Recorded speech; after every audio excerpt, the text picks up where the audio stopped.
Imagine walking into a world where you're judged before you even speak. This is the story of Maria, a caregiver who defies all odds to bring light into a life shrouded in darkness. At the opulent estate of the wealthy Blackwell family, nestled between lush gardens and a serene lake, Maria Rodriguez arrived. The grand mansion, with its marble floors and crystal chandeliers, was a stark contrast to the modest home she had grown up in.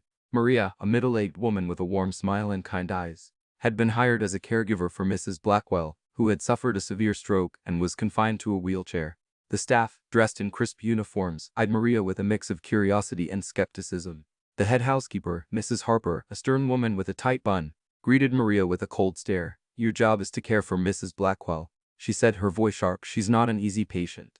Maria nodded, her hands clasped in front of her. "I understand. I'm here to help." Mrs. Harper's lips pursed, but she handed Maria a schedule. "Follow this. Mrs. Blackwell's room is on the second floor." Maria took the schedule, her eyes scanning the details. The other staff members whispered as she walked past, their voices carrying, "Another one who thinks she can handle Mrs. Blackwell." A maid murmured, "She'll be gone by next week." Another chimed in.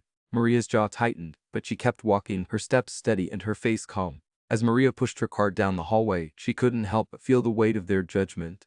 But she was determined. She had seen her own mother through a similar ordeal, and she knew the power of empathy and patience. Mrs. Blackwell's room was spacious, filled with soft light and the scent of fresh flowers. Maria found Mrs. Blackwell sitting in her wheelchair by the window, her eyes gazing out at the garden. Maria approached her, her voice gentle.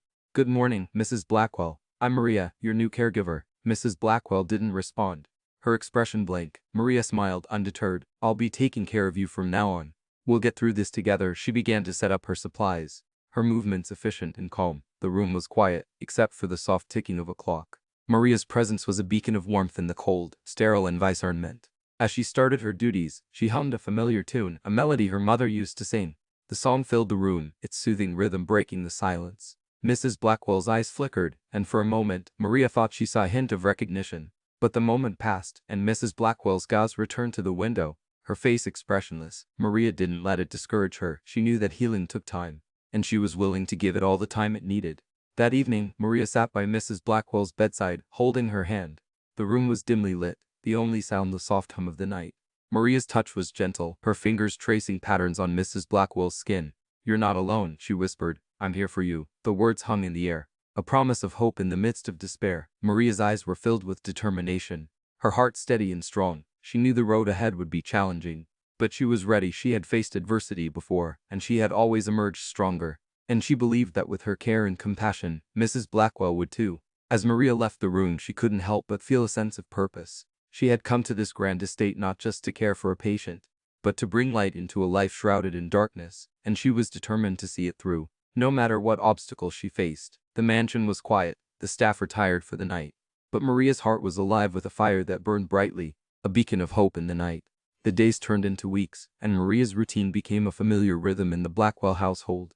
She tended to Mrs. Blackwell with unwavering dedication, her gentle touch and soothing voice a stark contrast to the cold efficiency of the other staff. However, Maria's presence was not welcomed by everyone. The staff, particularly the head nurse, Miss Linda, saw Maria as a threat to their established order. Miss Linda, a woman with a stern demeanor and a sharp tone, made no secret of her disdain for Maria. "You're just a maid," she sneered one day as Maria changed Mrs. Blackwell's bedsheets. "You have no business interfering with her care." Maria didn't respond, her hands steady and her face calm. She knew that action spoke louder than words, and she was determined to prove her worth. But the challenges didn't stop at the staff's skepticism. Mrs. Blackwell's condition was more complex than Maria had initially thought. The stroke had left her with severe mobility issues and communication difficulties. Maria spent hours each day trying to engage Mrs. Blackwell, using simple gestures and words to encourage her. But Mrs. Blackwell's responses were minimal, her eyes often filled with frustration. One afternoon, as Maria helped Mrs. Blackwell with her physical therapy exercises, Miss Linda stormed into the room. "What do you think you're doing?" she demanded, her voice sharp. "She's not ready for this." Maria turned to her, her voice steady. "Every day counts, Miss Linda. The more we practice, the better she'll get." Linda's lips pursed, but she didn't argue further. She knew Maria was right, but she couldn't stand the thought of being proven wrong. The next few days were a series of small victories and setbacks. Maria worked tirelessly, her patience and determination unwavering. She tried different techniques, from simple hand exercises to more complex cognitive games, but progress was slow, and Maria often felt the weight of Mrs. Blackwell's frustration. One evening, As Maria sat by Mrs. Blackwell's bedside, she noticed a faint smile on the older woman's face. It was a small victory, but it filled Maria with hope. She took Mrs. Blackwell's hand, her voice soft. "You're doing great," she whispered. "We'll get through this together." Mrs. Blackwell's eyes flickered, and for a moment, Maria thought she saw a spark of recognition. But the moment passed, and Mrs. Blackwell's gaze returned to the window, her face expressionless. Maria didn't let it discourage her. She knew that healing took time, and she was willing to give it all the time it needed. But the challenges were far from over. The staff's skepticism turned into outright hostility, with whispers and mocking comments that followed Maria wherever she went. Miss Linda, in particular, seemed determined to undermine Maria's efforts. One day, as Maria was helping Mrs. Blackwell with her morning routine, Miss Linda burst into the room. "She's not your personal project," she snapped. "You're just a maid. Stick to your duties." Maria turned to her voice calm but firm. "My duty is to care for Mrs. Blackwell, and that's what I'm doing." Miss Linda's face flushed with anger, but she didn't have a chance to respond. Mrs. Blackwell, who had been silent up until then, let out a soft moan. Her hand twitched, and for a moment, Maria thought she saw a hint of a smile. The room fell silent, the tension broken by this small, unexpected moment. Maria's heart swelled with hope. She knew that the road ahead was long and challenging, but she was determined to see it through. She had faced adversity before, and she had always emerged stronger, and she believed that with her care and compassion, Mrs. Blackwell would too. Weeks turned into months, and Maria's unwavering dedication began to bear fruit. The Blackwell estate, once a place of cold indifference, started to feel a hint of warmth. Thanks to Maria's persistent efforts, Mrs. Blackwell's condition showed gradual but noticeable improvements. Her eyes, once vacant, now sparkled with a flicker of life. Her hands, which were once limp, began to move with more intent, and her attempts to speak, though still muffled, were more frequent. Maria's heart swelled with each small victory, knowing that her efforts were making a difference. One sunny afternoon, as Maria helped Mrs. Blackwell into the garden, the older woman's eyes lit up at the sight of the blooming flowers. Maria pushed her wheelchair to a spot by the rose bushes, the scent of roses filling the air. "Beautiful, aren't they?" Maria said, her voice soft. Mrs. Blackwell's eyes followed the flowers, and for a moment Maria thought she saw a hint of a smile. Encouraged, Maria picked a rose and gently placed it in Mrs. Blackwell's hand. "Here, feel this," she whispered. Mrs. Blackwell's fingers curled around the stem, her touch tentative but deliberate. Maria's heart raced with hope. This was a breakthrough, a moment of connection that went beyond the routine care. As the days passed, Maria continued to build on this progress. She introduced more sensory activities, from the touch of different fabrics to the taste of various fruits. Each experience was a new adventure, a chance for Mrs. Blackwell to engage with the world again. The staff, who had once scoffed at Maria's methods, began to notice the changes. Whispers of skepticism turned into murmurs of awe. Even Miss Linda, the stern head nurse, found it hard to ignore the improvements. One day, as Maria was helping Mrs. Blackwell with her exercises, Miss Linda entered the room. Instead of her usual scowl, there was a hint of curiosity in her eyes. "She's improving," Miss Linda said, her voice less sharp than before. Maria smiled, nodding. "Yes, she is. Every day is a new step forward." Miss Linda's lips twitched, almost forming a smile. "You've done well, Maria, better than anyone expected." It was a small acknowledgement, but it meant the world to Maria. She knew that the road to recovery was long and fraught with challenges, but these moments of recognition fueled her determination. One evening, as Maria sat by Mrs. Blackwell's bedside, she noticed a small notebook on the nightstand. It was filled with Mrs. Blackwell's scribbles, a mix of words and drawings that seemed to tell a story. Maria's eyes widened as she flipped through the pages, seeing the progress Mrs. Blackwell had made in secret. Each page was a testament to her resilience, a silent cry for help that Maria had been determined to answer. Tears welled up in Maria's eyes as she held the notebook. Feeling a deep sense of connection with Mrs. Blackwell, she knew that this was just the beginning, that there were still many challenges ahead, but she was ready. She had faced adversity before, and she had always emerged stronger. And she believed that with her care and compassion, Mrs. Blackwell would too. As Maria left the room, she couldn't help but feel a sense of triumph. She had come to this grand estate not just to care for a patient, but to bring light into a life shrouded in darkness, and she was determined to see it through, no matter what obstacles she faced.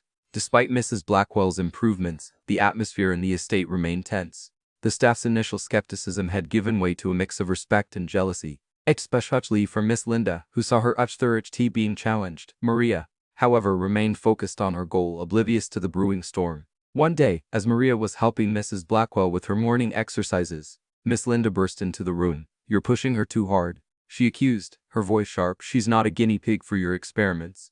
Maria turned to her voice calm but firm. "I'm doing what's best for Mrs. Blackwell. She's making progress, and that's all that matters." Miss Linda's face flushed with anger. "You're overstepping your bounds, Maria. You're just a maid, and you need to remember your place." Maria's jaw tightened, but she didn't back down. "My place is by Mrs. Blackwell's side, helping her get better, and that's exactly what I'm going to do." Word of the confrontation spread quickly among the staff, fueling the tension. Whispers turned into open arguments, and the one cohesive team was now divided. Maria, however, remained undeterred. She knew that the road to recovery was never easy, and she was prepared to face whatever challenges came her way. A few days later, as Maria was leaving Mrs. Blackwell's room, she overheard Miss Linda on the phone, her voice hushed but urgent. "We need to do something about her," Miss Linda was saying. "She's causing too much trouble." Maria's heart sank, but she knew she couldn't let fear or doubt stop her. She had to stay strong for Mrs. Blackwell. That evening, as Maria sat by Mrs. Blackwell's bedside, she noticed a strange tension in the air. The usually quiet room felt charged with an unspoken conflict. Suddenly, the door burst open, and Mr. Blackwell, the patriarch of the family, stormed in. His face was red with anger, his eyes blazing. "What is the meaning of this?" he demanded, holding up the notebook Maria had found earlier. Maria's heart raced, but she stood her ground. "That's Mrs. Blackwell's notebook, Mr. Blackwell. It's a record of her progress." Mr. Blackwell's eyes narrowed.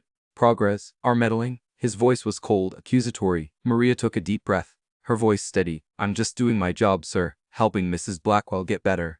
Mr. Blackwell's gaze shifted to Mrs. Blackwell, who was watching the exchange with wide, frightened eyes. For a moment, Mr. Blackwell's expression softened, but then he turned back to Maria, his voice firm. "You're interfering with her care, Maria. You're not a doctor, and you have no business making medical decisions." Maria's heart ached, but she knew she had to stand up for what she believed in. "I'm not making medical decisions, Mr. Blackwell. I'm just giving Mrs. Blackwell the chance to engage with the world again, to find joy and purpose in her life." Mr. Blackwell's jaw tightened, but he didn't respond. He stood there for a long moment, his eyes shifting between Maria and Mrs. Blackwell. Finally, he turned and walked out of the room, leaving a heavy silence in his wake. Maria's heart was pounding, but she knew she had done the right thing. She had stood up for what she believed in, and she was willing to face the consequences. As she turned back to Mrs. Blackwell, she saw a flicker of pride in the older woman's eyes, and in that moment, Maria knew that she had won a small but significant victory. She had shown Mrs. Blackwell that she was not alone, that she had someone fighting for her,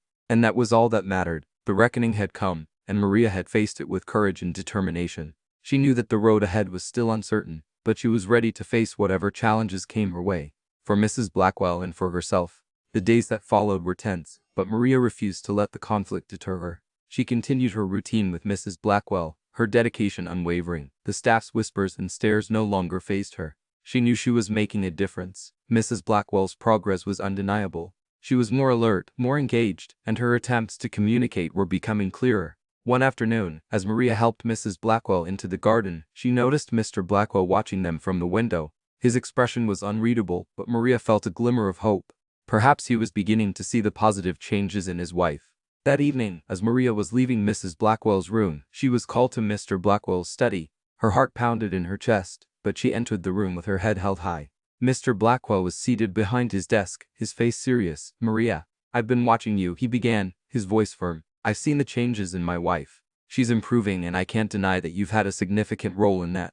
Maria's eyes widened in surprise, but she didn't interrupt. "However, I've also seen the tension you've caused among the staff. Miss Linda has raised some valid concerns about your methods." Maria took a deep breath, her voice steady. "I understand your concerns, Mr. Blackwell, but I believe in what I'm doing. I've seen the progress Mrs. Blackwell has made, and I know that with continued care and encouragement she can improve even more."